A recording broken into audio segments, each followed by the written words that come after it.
A'udzubillahi minasyaitonirrajim. Bismillahirrahmanirrahim.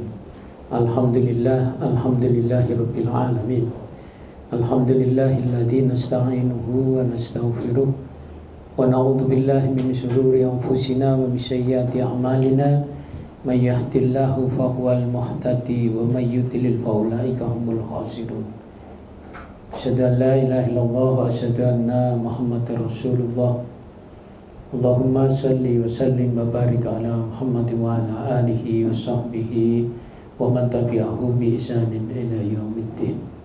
Allahumma anfa'na bima 'allamtana wa 'allimna ma yanfa'una. Allahumma inna nas'aluka ilman nafi'an wa rizqan thayyiban wa amalan mutaqabbalan.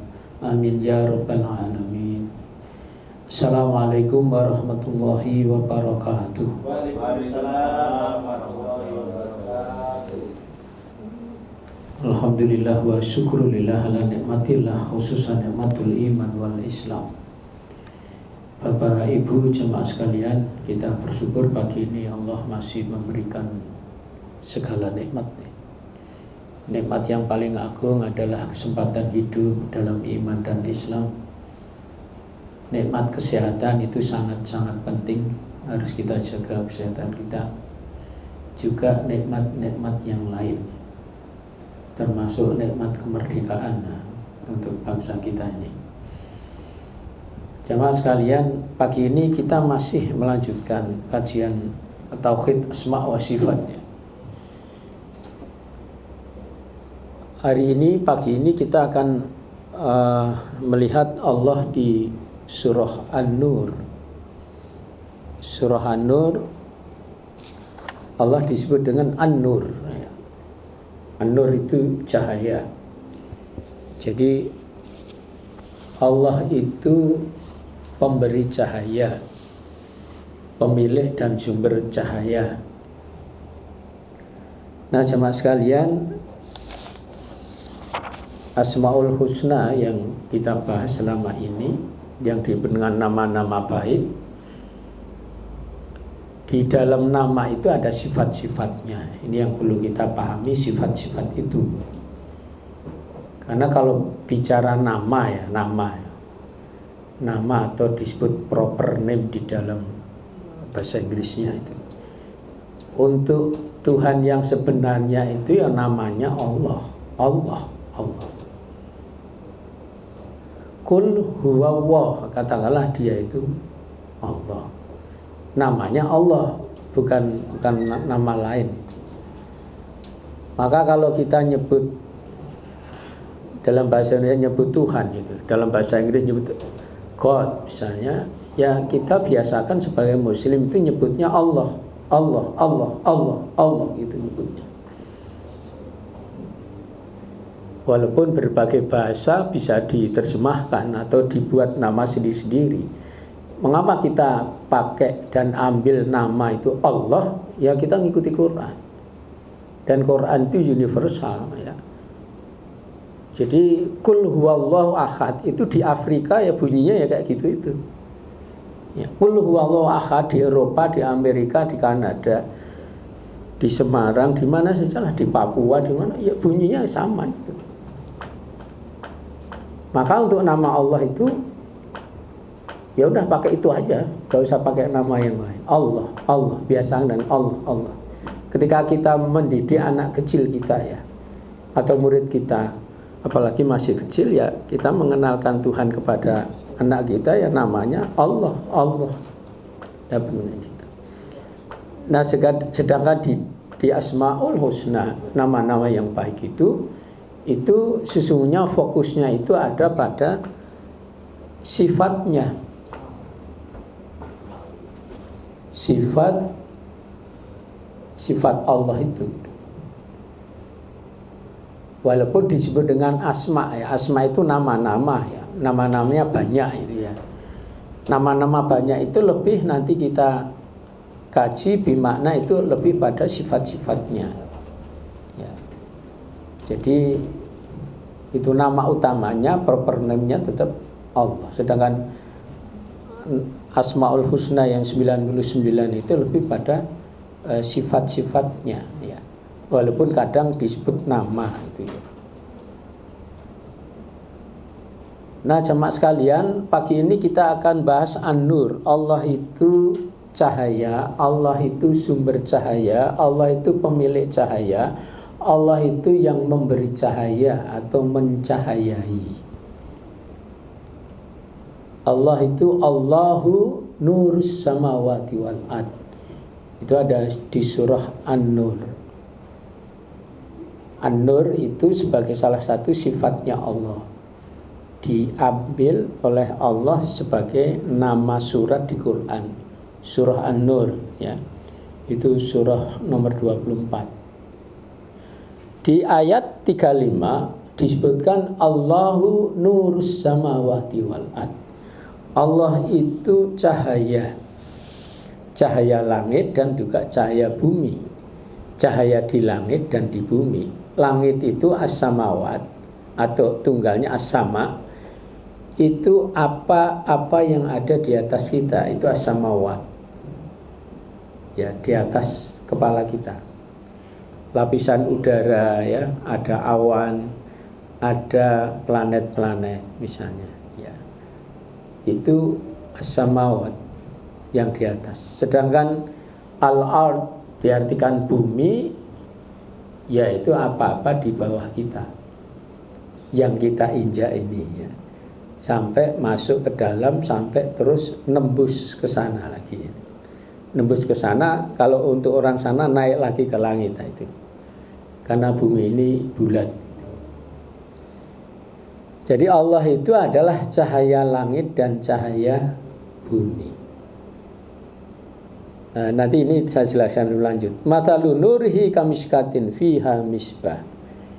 Jadi perumpamaan cahayanya, cahaya Allah itu kamiskah tin fiha misbah ya. Itu ada sebuah lubang yang tidak tembus, yang di dalamnya ada pelita besar, ada cahaya besar. Jadi ada al-misbah ini. Kemudian al-misbah fi yujajah. Jadi pelita besar itu ada dalam tabung kaca ya. Ayyujajatu ka'annaha kaukabun durriyyu yuqadu min syajaratin mubarakatin, yaitu natilla syarqiyyati wala gharbiyah. Jadi tabung kaca itu seperti bintang yang berkilauan, dinyalakan dengan minyak dari pohon yang diberkahi, yaitu pohon zaitun yang tumbuh tidak di timur dan tidak di barat. Kemudian dilanjutkan, yakadu zaituha yudhi'u walau lam tamsashun nar. Yang minyaknya tadi, zaitun tadi ya, itu hampir-hampir menerangi walaupun tidak disentuh api, tidak menggunakan api tapi bercahaya ya. Kemudian dilanjutkan, nurun ala nur. Jadi cahaya Allah itu di atas cahaya, ada lapisan-lapisan cahaya. Nah ini nanti saya jelaskan. Ada yang kita anggap cahaya besar, cahaya cukupan, cahaya kecil ya. Ada kelap-kelip, ada terang benderang ya, ada sabit, ada purnama itu. Kemudian dilanjut di bagian belakang ayat itu ya. Jadi nurun ala nur, cahaya di atas saja, yahdillahu linurihi mayyasha. Jadi Allah menghendaki ya, bagi orang yang Dia kehendaki. Jadi cahaya itu diberikan pada orang yang dikehendaki Allah. Wa yadribu wal amsala linnas. Allah itu mengambil perumpamaan-perumpamaan itu bagi manusia. Wallahu bikulli syai'in alim. Allah itu atas segala sesuatu yang alim, mengetahui. Nah jemaah sekalian, Allah itu cahaya, cahaya dan mencahayai langit dan bumi. artinya alam semesta ini. Bagi kita orang yang beriman pada Allah, muslim mukmin pada Allah, itu apapun cahaya, apapun bentuk cahaya, apapun volume cahaya, apapun terang atau tidak cahaya, semuanya bersumber dari Allah, pemiliknya Allah. Termasuk cahaya kamera. Saya lihat di kamera depan saya itu ada lampu agak biru ya. Kalau di mic saya ada cahaya ini, kalau ini warnanya hijau, ini warnanya biru. Ini cahaya. Mata itu bisa melihat kalau kemasukan cahaya. Kalau kemasukan debu nggak bisa melihat, karena begitu kemasukan debu terus merem biasanya kan itu. Tapi begitu mata kemasukan cahaya, kita bisa melihat. Ya. Jadi artinya Allah yang menjadikan kita bisa melihat, karena Allah yang menciptakan mata. Allah itu yang menguasai cahaya. Atas kehendak Allah cahaya masuk ke mata kita sehingga kita bisa melihat.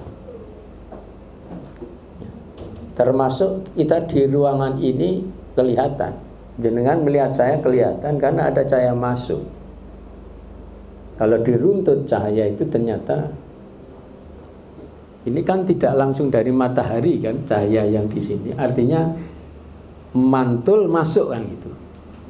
Kalau saudara ingin langsung dari matahari, ya keluar ruangan sana, di lapangan sana, langsung dari matahari. Kalau dua orang ini tidak langsung. Jadi kalau pengen langsung matahari di sono langsung nyorot sini, ya itu langsung. Ini tidak langsung, melalui pantulan-pantulan cahaya. Nah, semua cahaya dalam kekuasaan Allah, karena Allah adalah An-Nur, termasuk cahaya lilin yang kita sumet, cahaya kompor gas, cahaya baterai, cahaya HP sampean, HP jenengan ki ono cahayanya. Termasuk listrik sama sekalian. Listrik di rumah kita itu bercahaya. Semua sumber cahaya itu dari Allah. Jadi energi, cahaya punya energi. Ya.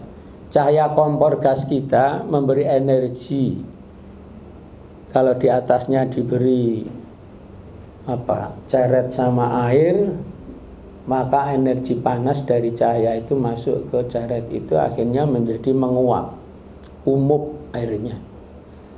Nah, kalau sudah umup, siap untuk buat kopi, untuk teh, untuk minuman segar. Cahaya ya. Jadi apapun bentuk cahaya ya.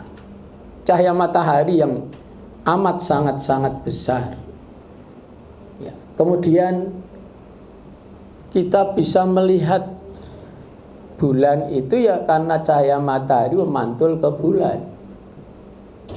Ya. Jadi itu juga cahaya. Bintang-bintang yang malam kelap-kelip itu sesungguhnya sama dengan matahari siang. Jadi matahari siang dengan bintang malam itu sama. Sama bimakna sama-sama kategori, dia itu kategori matahari. Matahari malam kita sebut dengan bintang. Kalau matahari siang ya biasa kita sebut dengan matahari.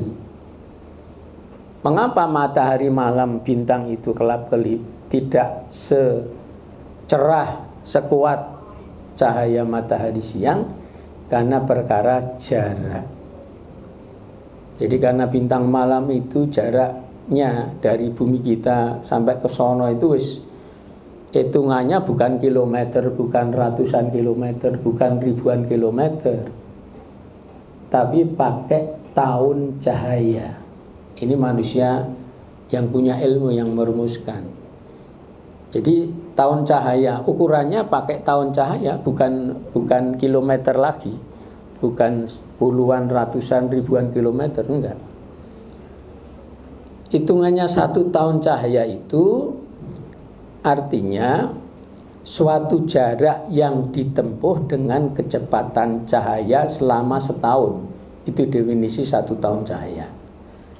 Nah, kecepatannya cahaya itu berapa?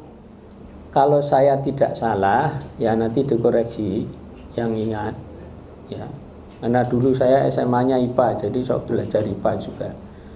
Saya dapat pelajaran astronomi waktu di SMA itu, ada mata pelajaran astronomi itu. Jadi kecepatan cahaya itu 300.000 km per detik. Saya ulang, kecepatan cahaya itu 300.000 km per detik. Detik ya. Kalau 2 detik berapa Mas Mus? 600.000 km. Kalau 3 ya kalikan 3 kan. 900. Ya kalau 5 detik kali 5 1.500, Masya Allah. Ya. Nah, lain setahun kurang detik makmus, bisa ngitung ras dengan kalkulator ya. 1 menit 60 detik ya. Sehari berapa menit? Sebulan berapa? Setahun berarti dikalikan itu. Oh, ngantuk otak kita nggak nyanda itu. Ya. Mungkin kalkulator sederhana nggak nyanda lagi. Lah angkanya mungkin kalkulator sederhana mungkin 6 angka atau 12 angka itu. Ini nyampe itu. Jadi jemaah sekalian, hitungannya cahaya. Nah, tahun cahaya itu benda-benda langit itu yang jauh ya. Antar bintang itu ada yang setahun cahaya, 2 tahun, 3 tahun, ada yang puluhan tahun cahaya.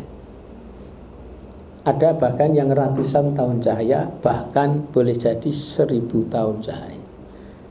Ya, Masya Allah. Ya, maka kita takbir terus setiap hari. Allahu Akbar, Allahu Akbar, Allahu Akbar ya. Allahu Akbar ya. Takbir sedina semuanya ping 250. Lah 250 ngitungnya gimana Pak? Itu maknanya sholat 1 rakaat 5 kali takbir. Kalau wajibnya kali 17 kan itu 5 kali 17 85. Itu hanya dalam sholat wajib ya. Kalau tambah sunnah ya, kalau sehari 40 rakaat ya 40 kali 5 200 kali takbir. Itu belum zikir takbir ba'da sholat. Allahu Akbar, Allahu Akbar, Allahu Akbar, Allahu Akbar 33 kali. Ada 5 waktu, 33 tambah 5 waktu kali 5 waktu 165. 165 tambah yang tadi 85 pirong atau seket yang sholat wajib tadi. Ya kalau 160 lah ditambah 40 rakaat kan kali 5 200. 200 tambah 1 swidak 5, Masya Allah 300 swidak 5. Itu 1 hari ya. Lah kalau 2 hari, 3 hari, 4 hari, kalau 1 pekan, kalau sebulan berapa? Setahun berapa? Sholat kita ketika mulai balik dulu sampai detik ini sudah berapa tahun? Masya Allah. Sudah berapa tahun kita hidup, sudah berapa hari sejak balik ya? Ya dikalikan tadi, kali 250 wis. Masya Allah. Allahu Akbar, Allahu Akbar. Nah kembali jemaah sekalian, cahaya ya. Jemaah sekalian, ada 4 makna cahaya yang dinisbatkan kepada Allah. Yang pertama adalah yang namanya An-Nur, yang disebut cahaya dalam bahasa Qur'annya cahaya. Itu adalah memang juga nama Allah. Karena di ayat tadi disebutkan Allahu nurus samawati wal ardh. Allah itu cahaya langit dan bumi. Cahaya langit, cahaya bumi itu. Ya. Artinya pemilik dan sumber cahaya. Dalam bentuk cahaya apapun, ya kita bakar arang ada cahayanya kan gitu. ada api yang bercahaya. Ada kita bakar kayu, ada api unggun, itu juga cahaya. Kebakaran itu cahaya. Ya. Jadi kita yakini yaitu cahaya memang sumber dari Allah, miliknya Allah. Kemudian yang kedua, cahaya itu dinisbatkan kepada Allah sebagai sifatnya. Ya, sebagaimana sifat Allah itu Hayyun, hidup, Allah itu Sami, maha mendengar, Allah itu Basir, maha melihat, dan sebagainya. Ya. Kemudian di satu hadis, An-Nur itu dinisbatkan kepada lafadz wajah Allah. A'udzu binuri wajhik. Ya. Aku berlindung kepada cahaya wajahmu. Binuri wajhika, dengan cahaya wajahmu. Nah, ini di hadis. Jadi yang kedua ini lebih ke sifat.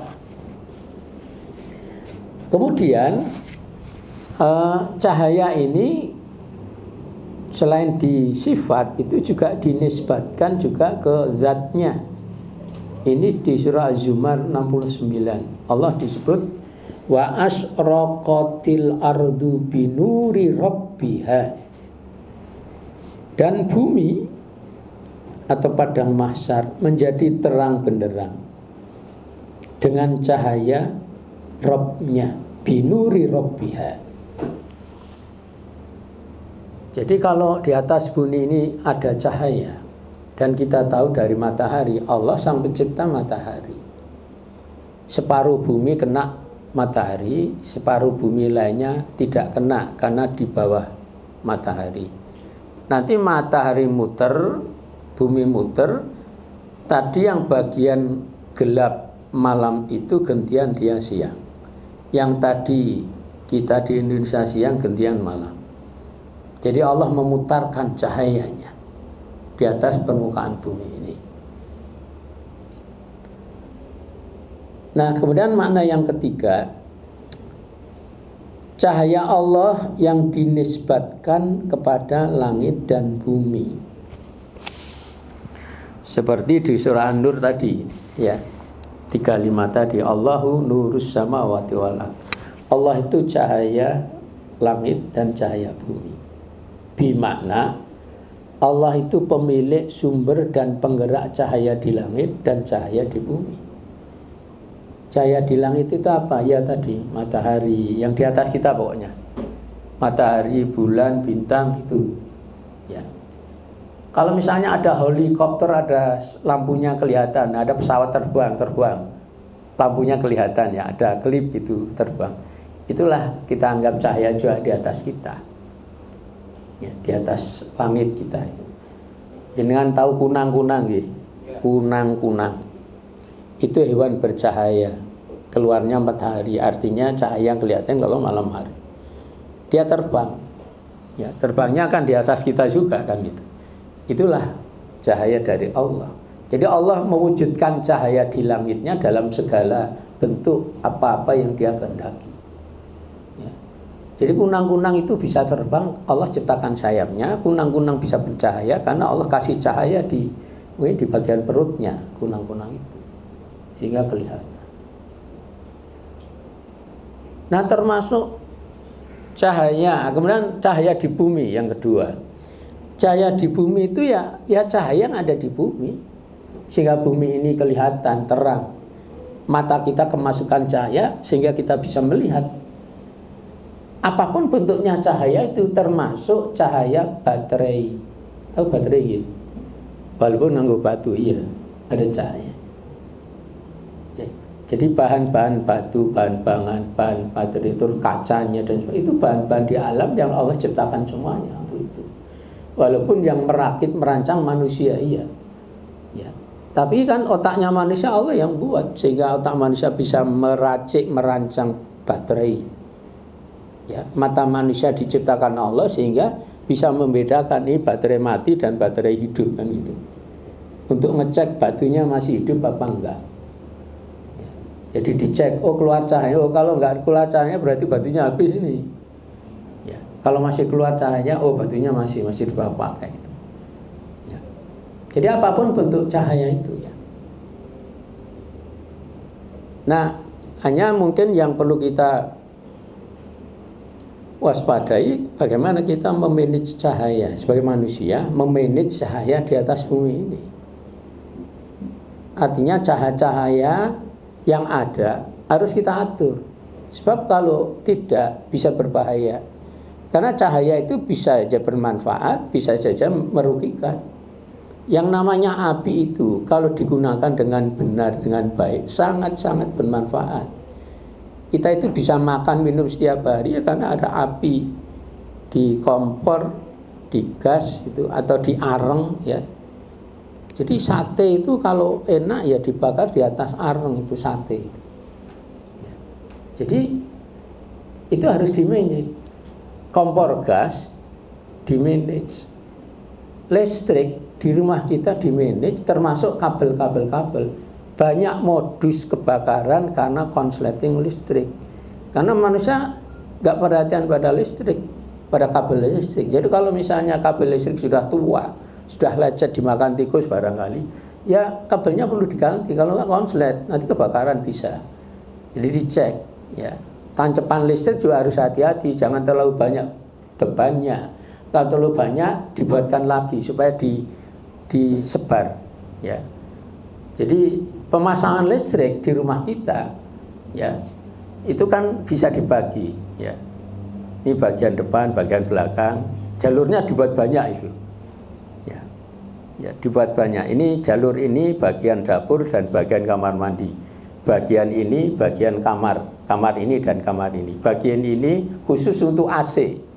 Bagian ini untuk kamar tamu dan apa. Bagian ini untuk teras depan dan sebagainya. Itu manajemen api, manajemen cahaya di rumah kita di atas bumi ini.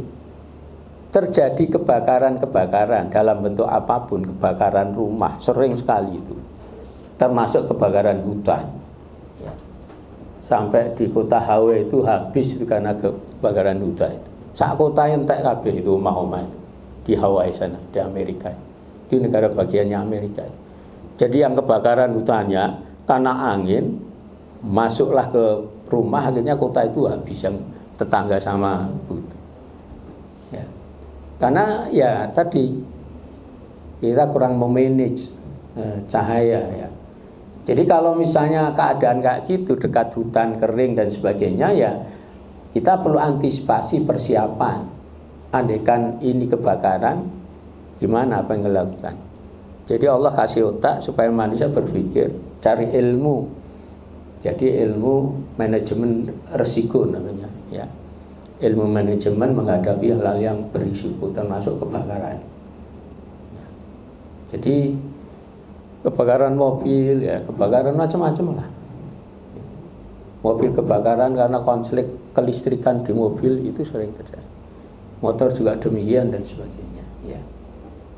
Jadi dulu paman saya itu meninggal awal-awal ya karena urusan sama gas itu.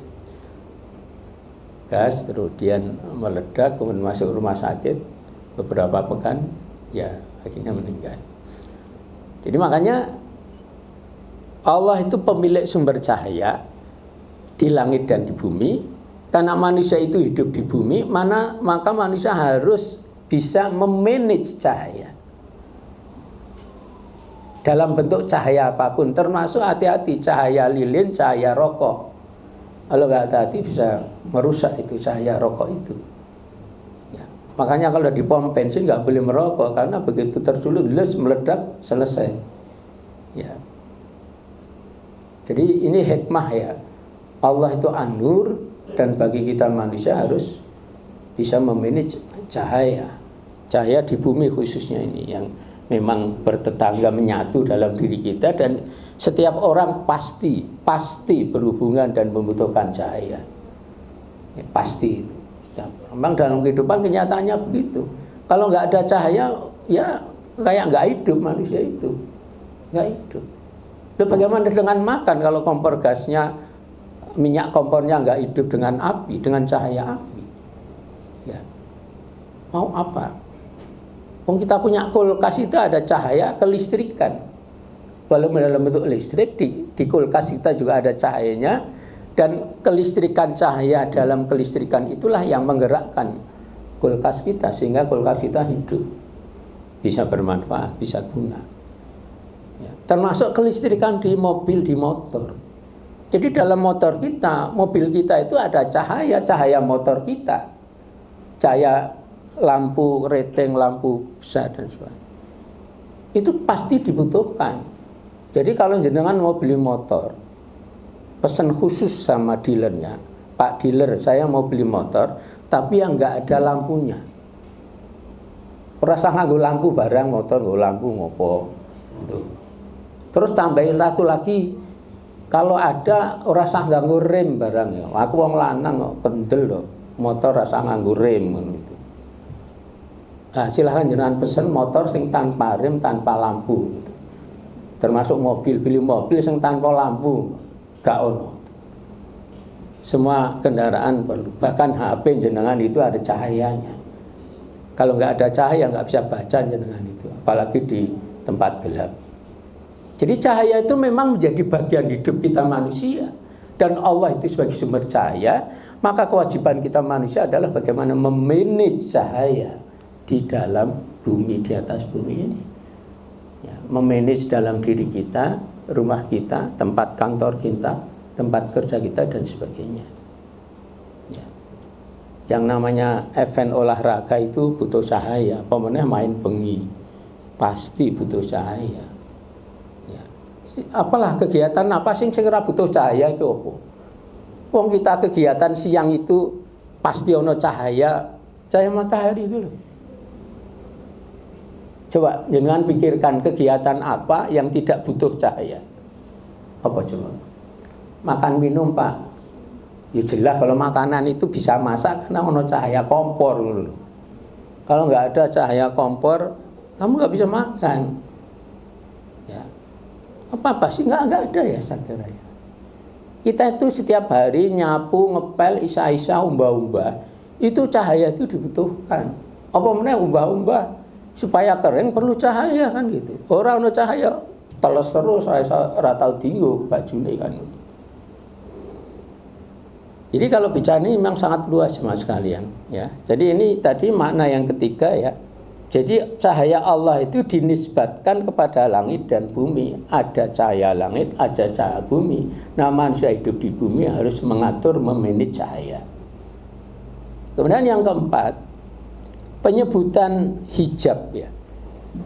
Hijab itu penghalang, tirai supaya tidak dilewati cahaya itu ya. Tutup itu ya. Kalau kita ingin hijab, tutup misalnya ya mata kita merem gitu aja lah, merem aja. Ya. Wah ini Masya Allah membuat mata kayak gini ya, bisa merem kan gitu. Ketika mata itu merem, artinya cahaya tidak masuk ke mata kita, artinya kita tidak bisa melihat. Jadi secara fisik mata kita itu ya nggak bisa melihat. Kita buka mata, cahaya masuk sehingga bisa melihat. Kita tutup mata, cahaya nggak bisa masuk, kita nggak bisa melihat. Ya. Walaupun ketika mata terpejam, ya, tapi kita masih bisa membayangkan di depan kita. Itu kan kita bayangkan itu bukan dengan mata kita. Tetapi apa yang tadi ketika mata terbuka, ya, kita bisa melihat lewat mata. Kemudian rekaman mata melihat disimpan di otak. Kemudian ketika mata tertutup, rekaman bisa disetel dengan kita membayangkan.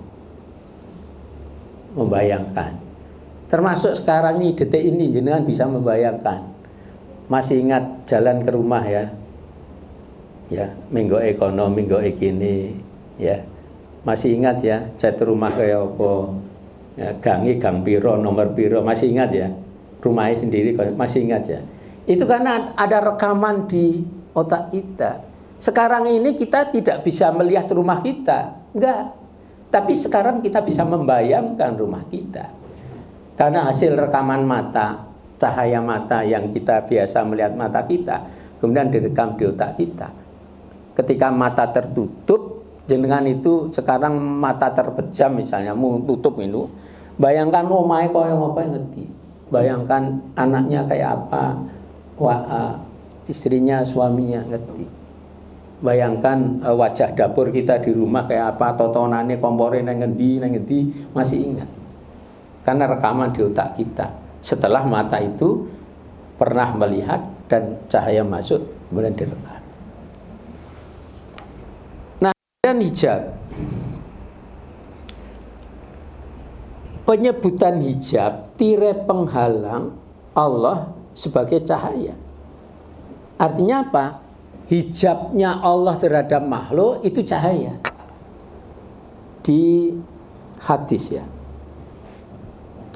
Hijabuhun nuru lau kasafahu la ahraqat subuhatu wajihi mantaha ilaihi basaruhu min khalqih. Hijabnya, hijab Allah ya. Hijab Allah itu adalah cahaya. Seandainya Allah menyingkapnya, niscaya keagungan wajahnya membakar semua makhluk yang berada dalam jangkauan matanya. Ya. Nabi Musa itu pernah penasaran, ingin melihat Allah. Nabi Musa, karena minta pada Allah, ya Allah, aku pengen melihat bentukmu kayak apa bisa bilang. Kemudian pergi ke Tursina, waktu beliau di Gunung Tursina, baru diberi gejalanya dikit aja sudah semaput, nggak kuat beliau. Ini nggak jadi. Ya. Nah, maksudnya begini jamaah sekalian.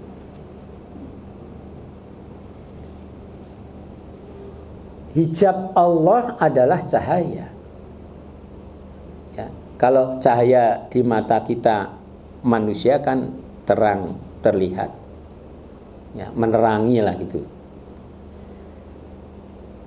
Dikatakan bahwa hijabnya Allah adalah cahaya,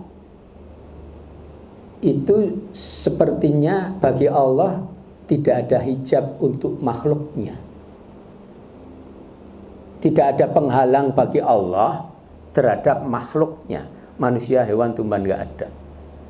Artinya dengan kata lain, Allah pasti selalu bisa melihat, bisa mendengar, bisa mengetahui apapun. Karena batas Allah dengan makhluknya adalah nur. Nur itu cahaya. Ya. Allah itu maha melihat, pasti melihat semua makhluknya. Allah itu maha mendengar, pasti Allah mendengar suara makhluknya, termasuk suara gaib, suara hati, suara otak. Tidak hanya suara mulut, suara kaki juga, suara apapun suara. Ya. Termasuk melihat apapun, melihat nyata atau yang gaib, yang dahulu, yang sekarang. Jadi sesungguhnya jika dikatakan di tadi hijabuhun nur, hijabnya Allah itu cahaya, dengan kata lain Allah itu tidak ada hijab terhadap makhluk, nggak ada batas, tidak ada yang membatasi Allah untuk makhluk, nggak ada. Ya. Sehingga apa yang dilihat Allah semua dilihat, tidak ada yang lepas. Semua yang didengar Allah itu semua didengar, tidak ada yang lepas, tidak ada. Semua apa yang Allah ketahui, semua diketahui, tidak ada yang lepas. Itu saya memahami hadis ini, yaitu hijabuhun nur, hijabnya Allah itu cahaya. Artinya dengan kata lain, saya memahaminya, Allah terhadap makhluknya nggak ada hijab. Ya, dari Allah ke makhluknya nggak ada pembatas, nggak ada yang membatasi. Karena Allah Maha Kuasa, Allah pencipta segalanya. Nah, kalau dalam diri kita masih ada hijab. Diri kita ke orang lain ada hijab, diri kita ke hewan, ke tumbuhan ada hijabnya, ada batasnya, ada pembatasnya. Termasuk ya, ini mulai dari diri kita manusia ke Allah itu ada yang masih berhijab. Ya. Tapi bagi orang-orang yang betul-betul iman, Islam, iman, takwa betul, haqqa tuqatih, kita kepada Allah itu nggak perlu ada hijab.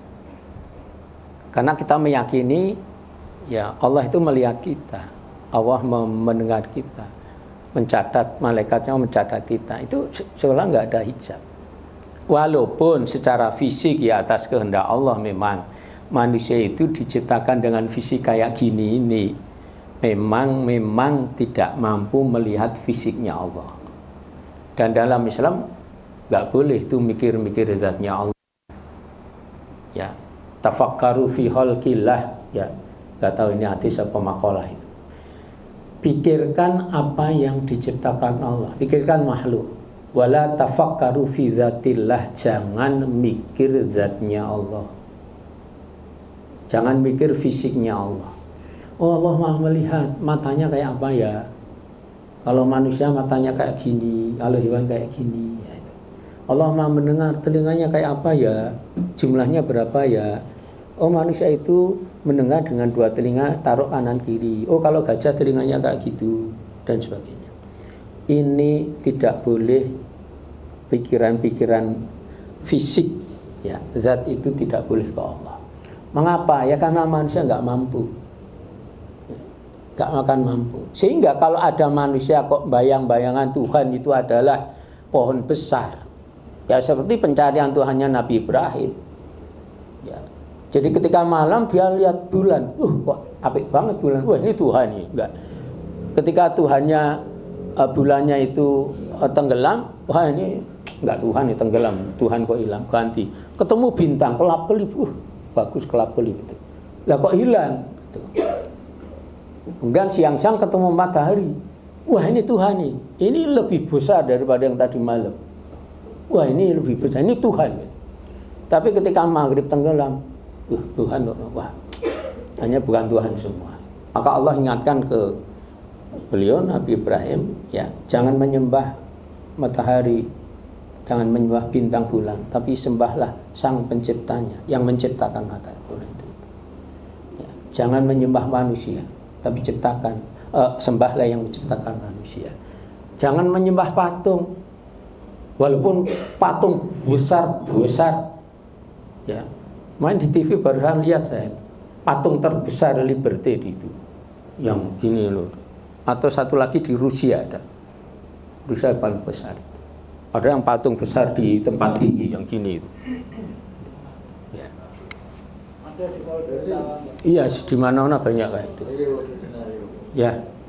Jadi jangan menyembah patung, tapi sembahlah sang pencipta patung dan pencipta pembuat patung. Sembahlah kepada yang pembuat patung. Pembuat patung manusia atau pembuat manusia yaitu Allah. Ya, jangan menyembah patungnya. Jadi kita itu ada hijab kok. Saya menganggap begini, orang-orang kufur, orang munafik kufur ya, misalnya tidak taat pada Allah ya, kon salat subuh itu kawanan misalnya kan. Kon poso ya angel, kon zakat ya pelit medit gitu. Itu saya anggap orang-orang yang masih terhijab dengan Allah. Karena tidak mau menyambut perintahnya Allah. Kalau dia menyambut itu nggak ada hijab sama Allah. Udah apa yang dari Allah kita terima, yang kita amalkan. Itu tanpa hijab dengan Allah.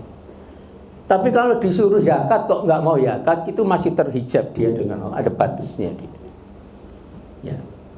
Orang-orang yang lupa pada Allah, nggak mau zakat, ingatnya pada duitnya, bukan kepada Allah. Ya. Jam biar lagi. Sudah itu aja dulu. Kalau ada pertanyaan, kalau ada mau. Selain Pak Mus ada enggak? Mbak, monggo Mbak. Duluan boleh Mbak. First, lady first.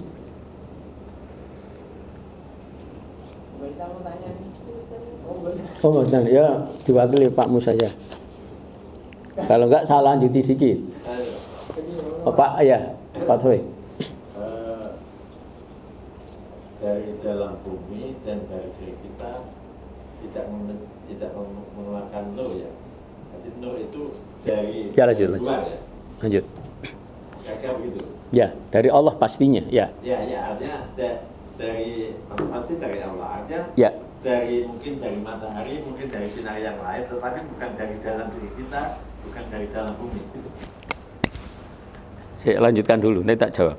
Ya, Sudah itu aja. Ya. Oke.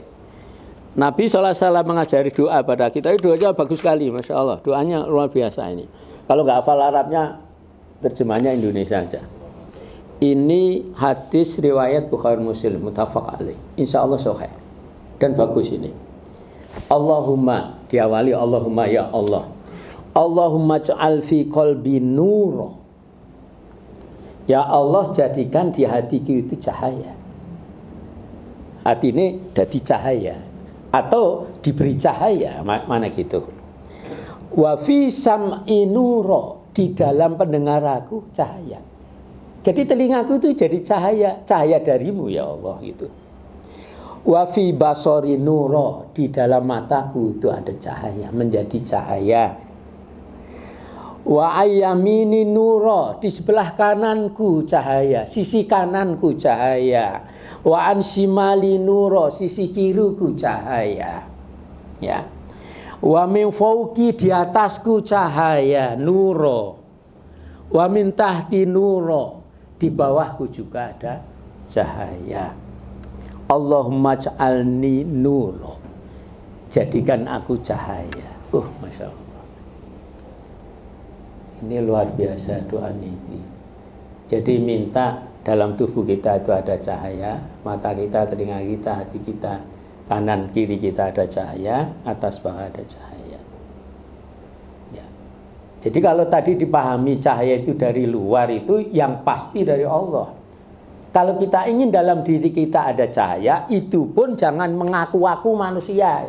Manusia itu jangan ngaku-ngaku nggonku, cahayaku, seko aku bercahaya itu karena saya belajar, karena saya lupa pada Allah An-Nur gitu. Itu juga manusia nggak bener kayak gitu itu. Ya. Jadi bermakna apa kalau tubuh kita bercahaya? Ya, saya memahaminya, berikan hatiku bercahaya itu, hatiku selalu ingat Allah, ya, selalu taat pada Allah, karena antara hatiku sama Allah nggak ada hijab. Jadi hatiku selalu ingat Allah, selalu taat Allah, nyambung ke Allah, zikrullah, terus itu nyambung.